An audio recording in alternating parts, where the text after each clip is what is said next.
دعا إلى الضيف المستمسكون به مستمسكون بحبل غير منفسق يا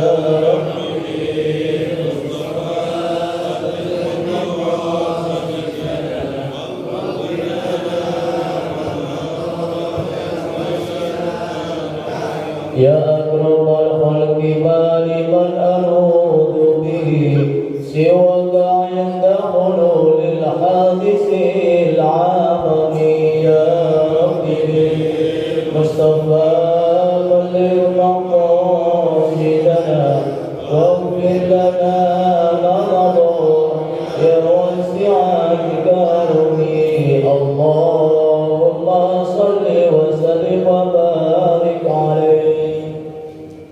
Assalamualaikum warahmatullahi wabarakatuh. Bismillahirrahmanirrahim. Alhamdulillahi rabbil alamin. Allahumma salli wa sallim ala sayyidina Muhammadin wa ala alihi wa sahbihi ajma'in, amma ba'du. Fa inna asdaqal hadisi kitabullah wa khairal hadi hadi sayyidina Muhammadin sallallahu alaihi wasallam wa syarrul umuri muhdatsatuha wa kullu muhdatsatin bid'ah wa kullu bid'atin dhalalah wa kullu dhalalatin finnar. Subhanaka la ilma lana illa ma 'allamtana innaka antal alimul hakim. Rabbi shrah li sadri wa yassir li amri wahlul 'uqdatam min lisani yafqahu qawli, amin. Yang sama-sama kita hormati dan muliakan guru kita Al-Ustaz Dr. Andes Haji Asman bin Haji Abdul Rahim, Ketua Masjid Al-Istiqomah Ustaz Asmari bin K. Haji Abdul Rashid Siddiq, bapak-bapak, ibu-ibu, remaja, hadirin jemaah yang dimuliakan oleh Allah. Alhamdulillah, sama-sama telah kita laksanakan kewajiban kita sholat subuh secara berjamaah, dilanjutkan dengan hadir di majlis ilmu. Mudah-mudahan rangkaian ibadah ini diterima dan dilipat gandakan pahala oleh Allah Subhanahu wa ta'ala. Amin ya rabbal alamin. Lanjutkan bacaan kita dari kitab An-Nasaihud Diniyah wal Wasaya Al-Imaniyah karangan Al-Habib Abdullah Al-Haddad. Bismillahirrahmanirrahim. Qala al-mu'allif rahimahullahu ta'ala anhu wa amman nifaqu faziyadatuhu bil a'mali sayyiati min tarkil mujibati wartikabil muharramati kama qala an-nabiy sallallahu alaihi wasallam man aznaba dhanban nukhita fi qalbihi nuqtatun sauda fa in taba sukila qalbuhu wa illam yatub zada hatta yaswadda qalbuhu. Fadzalika ar-rad alladzi qala Allah ta'ala kalla bal rana ala qulubihim ma kanu yaksirun. Hadirin yang dimuliakan oleh Allah, melanjutkan kajian kita. Pengarang kitab ini menjelaskan wa amman nifaqu, adapun sifat nifaq itu. Nifaq itu sifatnya, orangnya disebut munafik. Ini kalau bisa kita jauhi sifat-sifat nifaq yang membawa kita kepada kemunafikan, karena kata Allah Subhanahu wa ta'ala innal munafiqina fid darkil asfali minan nar. Sesungguhnya orang-orang munafik itu tempatnya nanti di akhirat di neraka yang paling bawah. Kalau di diibaratkan panci, neraka itu panci, bawahnya ada api, maka yang paling bawah adalah neraka yang paling panas. Apa aja sifat munafik yang harus kita hindari? Di antaranya ada tanda 3 orang munafik. Idza hadasa kadzaba. Apabila dia berbicara, banyakkan bohongnya. Dia sih kalau ngomong banyakkan kecap sama kuahnya. Maksudnya apa? Kebanyakan bumbunya, kebanyakan bohongnya. Awas. Kalau bohong sesekali, ya kita hampir semua kita nggak pernah nggak bohong, pasti bohong ya. Benar nggak? Pasti bohong. Sama ini sering nggak bohong? Bukan sering. Tapi bukan bohong yang terus-terusan. Yang kalau kita ngomong pasti bohong. Bicara sama siapapun bohong. Itu namanya salah satu dari sifatnya orang munafik. Wa idza wa'ada akhlafa. Apabila dia berjanji, dia selisihi, dia ingkar. Janji nih,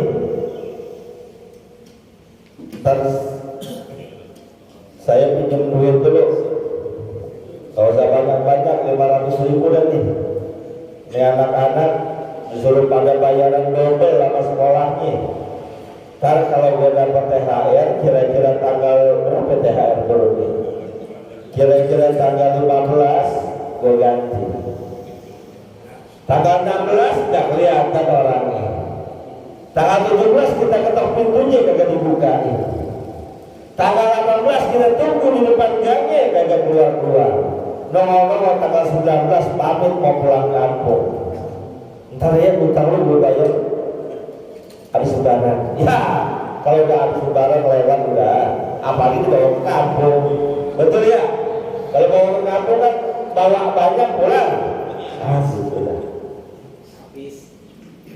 Tapi kalau sesekali ingkar mungkin masih dimaklumin. Nih setiap janji sama orang ingkar. Sampai dia bilang jangan ada pinjemin duit sama dia.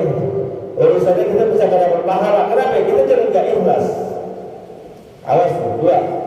Yang ketiga wa idza tumina khana. Apabila dipercaya dia khianat. Ada temennya punya masalah di keluarganya, cerita nih, gue mau cerita sama lo nih, tapi lo jangan bilang-bilang sama orang, jangan cerita-cerita sama orang, lo rahasia ini ya. Iya udah beres, cerita, dia pikir temennya bisa menampung ceritanya, nggak bakal kemana-mana, justru tempat yang dia ceritain menjadi sumber aibnya. Awas tuh. 3 sifat orang munafik yang kudu kita jauhi. Nah, karena pengarang ini sifat munafik, sifat nifaq pada diri seseorang bisa bertambah bil a'malis sayyiati, dengan perbuatan maksiat yang kita lakukan. Mintal wajibati, dari meninggalkan yang wajib-wajib. Sholatnya ditinggalin, puasanya gak dikerjain, zakatnya dilupain, umrohnya dicuekin, terus dia melakukan itu, sholatnya terus-terusan ditinggal, lama-lama sifat nifaq seluruh tubuh. Kan memang begitu orang-orang munafik pada zaman baginda Rasul sallallahu alaihi wasallam, khususnya mereka yang tinggal di Madinah.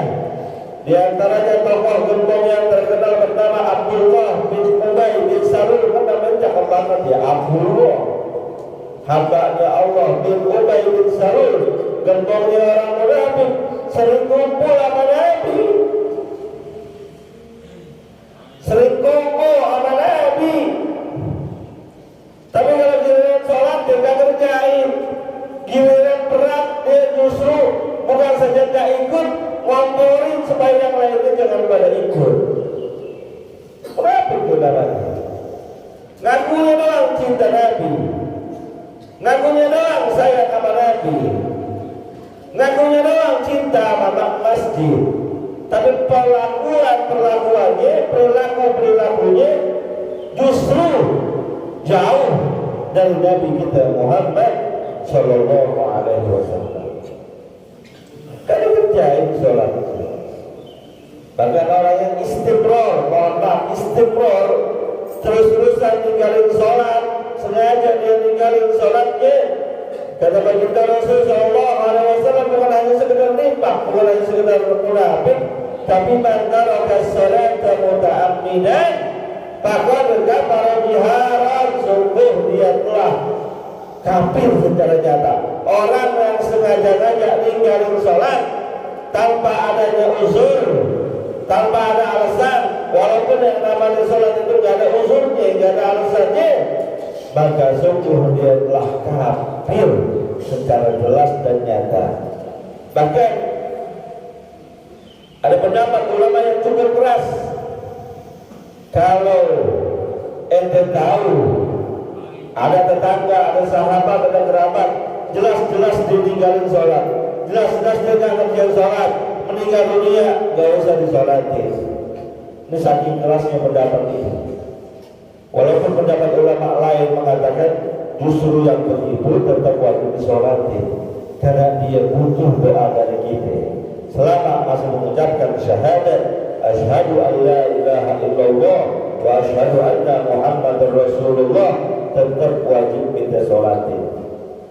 Nah, ancaman ulama yang tadi ini termasuk keras, harus menjadi perhatian kita. Karena Nabi mengatakan begitu jelas dia ninggalin sholatnya secara sengaja, maka sungguh dia telah ingkar secara nyata kepada Allah Subhanahu wa Ta'ala. Apalagi yang berstatement, saya sih gak wajib sholat, saya sih gak wajib puasa, buat ninggalin sholat gak apa-apa. Nah, itu lebih parah lagi. Dalam pembahasan tauhid, pembahasan akidah, kalau orang ada yang mengatakan sesuatu yang halal dianggap haram, sesuatu yang haram dianggap halal, maka dia telah murtad. Wajib syahadat tadi. Misalnya dia bilang sholat gak wajib, ninggalin puasa gak apa-apa, haji gak wajib, itu namanya tahrim halal. Dalam pembahasan tauhid, dia menghalalkan sesuatu yang haram, jelas haramnya, maka itu telah murtad, telah kafir, keluar dari agama Islam.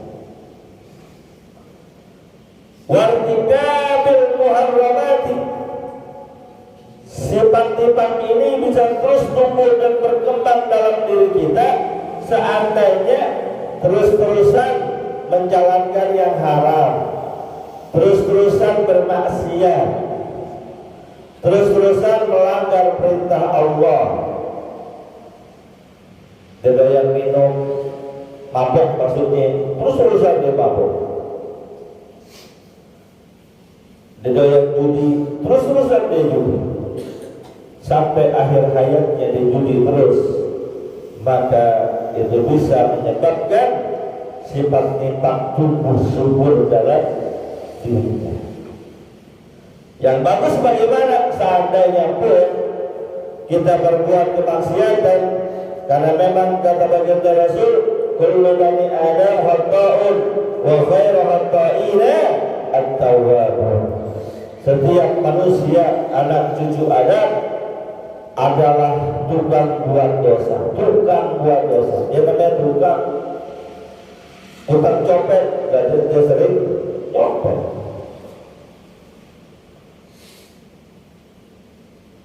Tukang maksiat berarti dia sering berbuat maksiat. Tapi kata baginda Rasul, walaupun anak cucu Adam adalah tukang berbuat maksiat, wa khairu khata'ina at-tawwabun, sebaik-baik orang yang berbuat salah adalah mereka yang senantiasa bertobat, sekalipun habis dia tobat balik lagi berbuat maksiat. Tobat lagi, maksiat lagi. Tobat lagi, maksiat lagi. Itu masih lebih mendingan daripada selama-lamanya dia bermaksiat tanpa pernah bertaubat kepada Allah Subhanahu wa ta'ala. Maksiat yang kita lakukan besar, dosa yang kita lakukan banyak. Apakah diampuni oleh Allah Subhanahu wa ta'ala? Pasti.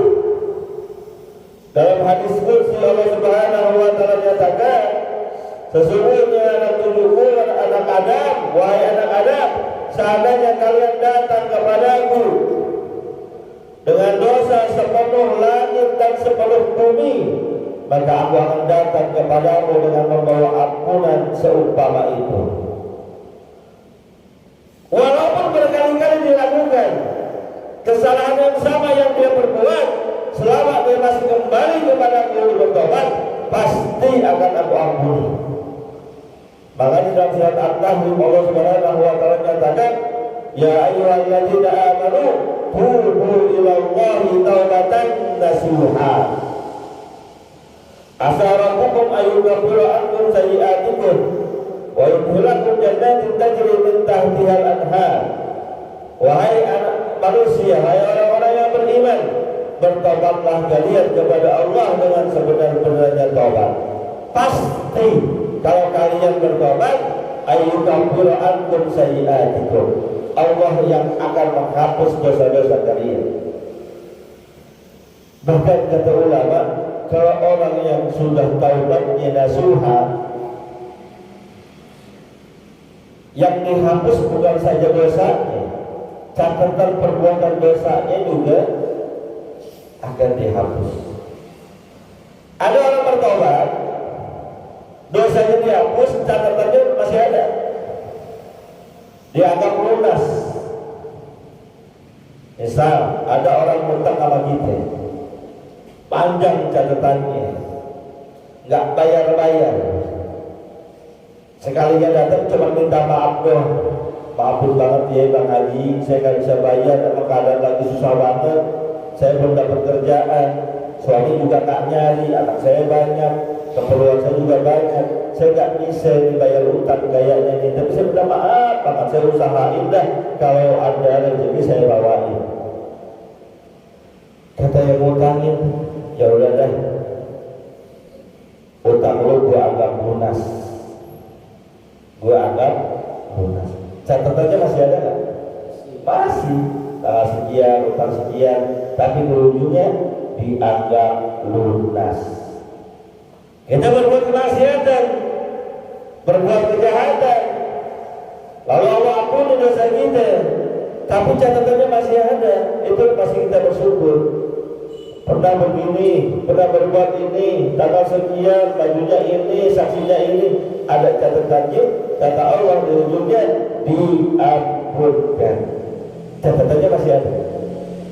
Tapi yang enak, kalau taubat dan nasuha, yukaffiru ankum sayyi'atikum, dosanya dihapus, catatannya juga dihapus, enggak ditimbulkan, enggak ditonjolkan oleh Allah Subhanahu wa ta'ala.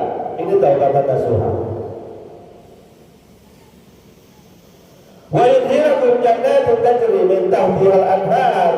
Kalau dosanya sudah dihapuskan oleh Allah Subhanahu wa ta'ala, pasti akan dimasukkan ke dalam surga yang di dalamnya terdapat sungai-sungai yang mengalir. Indah rasanya. Ini gambarannya di Saudi Arabia saat itu, negeri Gersang, digambarkan ada suatu tempat yang hijau yang subur, ada sungai mengalir, tentu indah rasanya. Kama qala alaihi salatu wassalam, lanjutannya sebagaimana hadis Nabi kita Muhammad sallallahu alaihi wasallam, man aznaba dzamban, siapa orang yang berbuat satu dosa, nukita fi qalbihi nuqtatun sauda, maka di hatinya dikasih satu titik hitam. Satu dosa, satu titik hitam. 10 dosa, 10 titik hitam. 100 dosa, 100 titik hitam. Fa'intaba, apabila dia bertobat dari dosa yang telah dilakukan, sukira qalbuhu, itu hatinya dibersihin lagi oleh Allah Subhanahu wa taala, nodanya hilang. Kita punya kaca, terus kaca itu ada nodanya, debunya. Pagi ada debunya, sore langsung kita hapus. Kira-kira berkerak kan? Langsung hilang. Karena cepat. Maksiat tobat hapus, maksiat tobat hapus, maksiat tobat hapus. Makanya kacanya jadi bening terus. Tapi kalau kaca yang ternoda itu kita gak langsung hapus hari itu juga, tunggu 2 bulan berikutnya, tunggu 3 bulan berikutnya, sekalipun nodanya terhapus, keraknya masih ada. Lama-lama banyak jamurnya, sehingga tidak cerah lagi terlihat cacatnya. Maka kalau untuk urusan tobat, jangan ditunda-tunda. Urusan istighfar, jangan ditunda-tunda. Perbanyak kalau perlu. Sekalipun kita ahli maksiat, sekalipun kita doyan perbuatan-perbuatan yang dilarang oleh Allah, tetap langsung tobat, tetap langsung tobat, supaya kondisi hatinya nggak terlalu kotor dan menjadi perkara.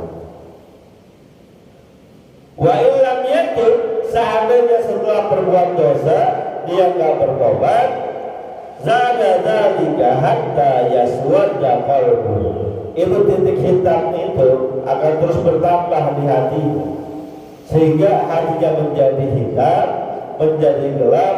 Fadzalika ar-ran alladzi qala Allah Ta'ala kalla bal rana ala qulubihim ma kanu yaksibun. Kalau didiamkan maka akan menjadi ran. Apa itu ran? Kata Allah Subhanahu wa taala, sekali-kali tidak. Bal rana itu adalah ran alladzi ala qulubihim, dalam hati-hati mereka disebabkan perbuatan-perbuatan yang mereka lakukan. Ran itu dalam gambaran yang paling gampang karat pada besi, sekalipun udah digosok-gosok bekasnya masih ada, kerak dah, saking banyaknya kotoran-kotoran udah dibersihin tetap masih ada keraknya. Kalau di kaca mobil walaupun udah dilap-lap, karena memang sudah ada jamurnya gak bakal hilang, harus ekstra kebersihinnya, harus dipoles lagi supaya jamurnya hilang. Begitu pula dosa yang kita lakukan, kalau banyak terus ditumpuk, sekalipun dihapuskan tetap masih ada nodanya, masih ada keraknya, masih ada jamurnya. Mudah-mudahan Allah Subhanahu wa taala jadikan kita orang-orang yang sadar diri, sekalinya pun berbuat kemaksiatan kita segera bersihkan dan tutup dengan istighfar kepada Allah Subhanahu wa taala. Al-Fatihah.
Jalan